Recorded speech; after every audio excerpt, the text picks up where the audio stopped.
Welcome back. So in this video, we'll be discussing on maintaining access. So generally, once a hacker gains access into a system, so one of the first thing they do is to take steps to maintain access for several reasons. So depending on the target, gaining access initially may have cost the hacker considerable time, effort, and resources. And losing access to the computer or system that took the effort to breach is obviously wasteful. And also sometimes hackers just can't accomplish all their goals in a single visit. So it makes the attacker may take multiple attempts to steal or change or destroy the information they are looking for. And there are many more reasons for the attacker or the ethical hacker to maintain access to the target machine. So for maintaining the access, so there are a few procedures where the attacker can take. Maybe he may try to inject malware into the target, or he may try to inject some keyloggers into the target, or he may try to uh, do some other malicious activities so through which the attacker may gain access and maintain access to the target machine continuously.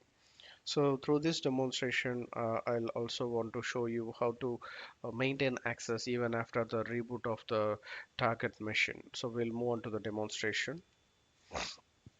And here in the previous video, we gained access to the target and uh, we done few things like uploading files or downloading the files, and also initially we were not able to add users into the target, so because of the least privilege. So later we escalated the privilege by bypassing the user access control, and we were able to create the users and we were able to work with the higher level. And also maybe if the target device got turned off or the target device got restarted, so the connection will get lost. So we'll just verify that. Let me reboot this machine. So once the target machine has been rebooted, immediately here you can see the session got closed. So every time the attacker will be able to gain access only when the victim is executing that exe file, the payload which we have injected into the target machine. So instead of that, every time the victim machine reboots, automatically the session will should get connected whenever the attacker wants. So he should be able to connect back to the victim machine. So how can we that how can we achieve that?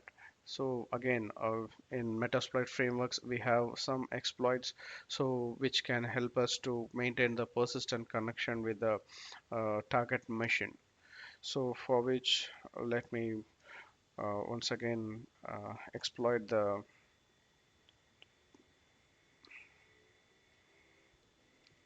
yeah, okay, let me come out of this. Yeah, so we'll start the MSF console, and also I want to make sure the end user machine is up. So initially we should gain access to the target. After gaining access to the target, we will be able to, okay, so after gaining access, so initially we need to uh, use the multi-handler session,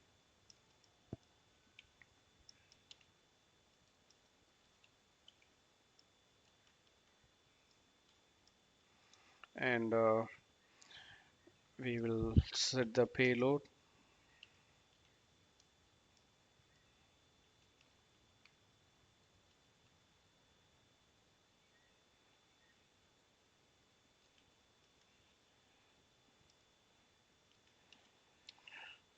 So the which we were using earlier, and we'll go with the show options. So we need to set the L host,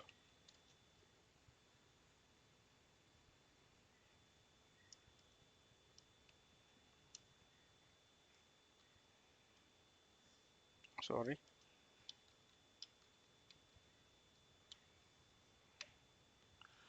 And after setting the L host, we will exploit, and also I want to keep this in another window because I would like to perform the privilege escalation also in parallel. And now I want to use um, the payload that is the exploit which we used for the uh, privilege escalation. And also in meanwhile I want to know the session information. Session, yes, hyphen L. So there is no active sessions currently. So before that we'll proceed where the victim has to connect back. So we'll make the victim to run the exe. Already we have downloaded and saved it. So it is under game.exe. So now I can see the session is available. Now I can see the session. So here we can see the session has been connected, and now we'll use our exploit for bypassing user access control. So use exploit Windows local bypass user access control for helper, and we'll see the options. So we need to set the session ID, set session as 1. Earlier we came to know the session ID is 1. The same I'm configuring, defining here. And now we can exploit. Before that I want to verify the session. Yeah, it has been set. Now we can exploit.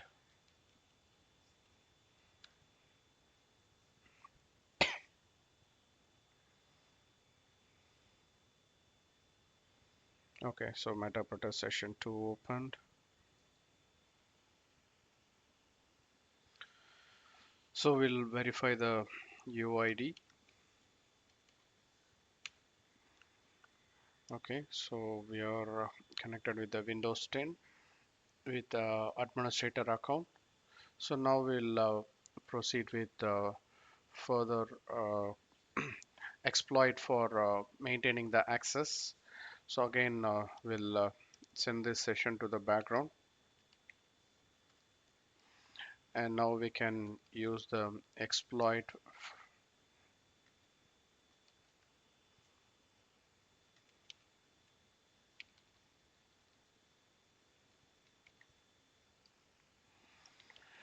Windows local persistence.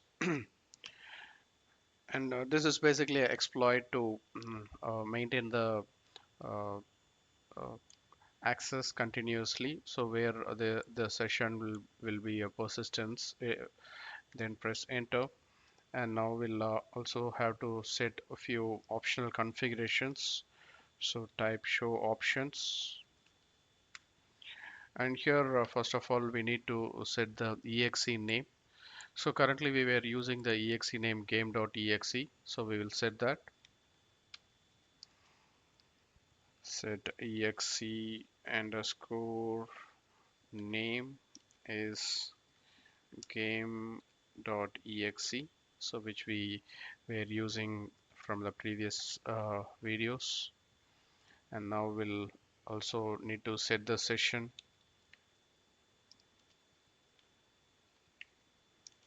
So we'll go to the session 3, and we'll also verify whether the options has been set.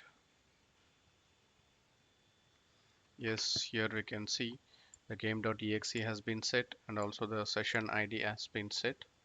And now we'll also have to set some advanced options. So under advanced option, we need to set the custom exe path. And here you can see the custom exe. So where we need to specify the path currently where we have the exe.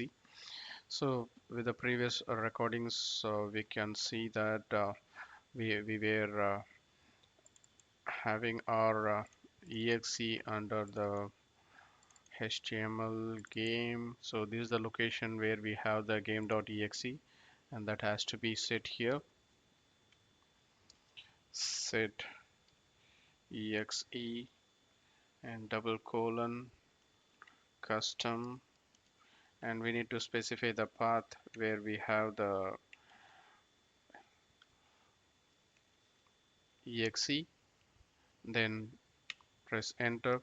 Once again check the show advanced, and here we should be able to see the path is already set. So now we can exploit,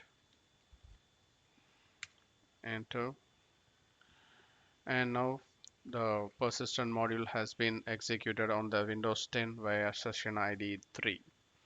So now we'll come to the session 3. Okay. So now we'll try to restart the Windows 10 computer.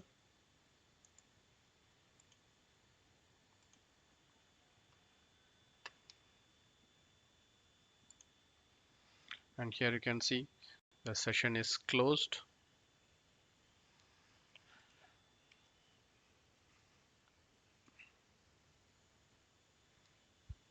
So we'll wait for the Windows 10 to come up.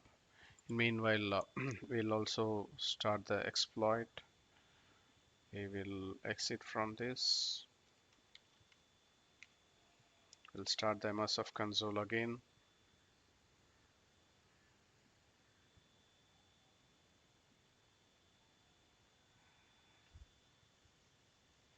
So whenever the attacker wanted, he can run the Metasploit frameworks, and here you can see the Windows is rebooted.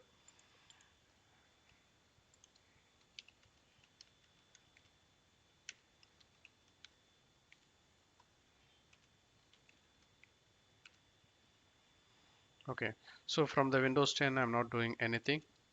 So I'll repeat the multi-handler session.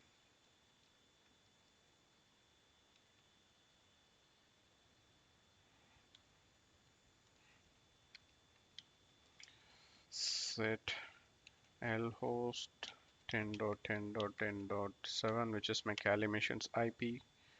We'll just verify the options.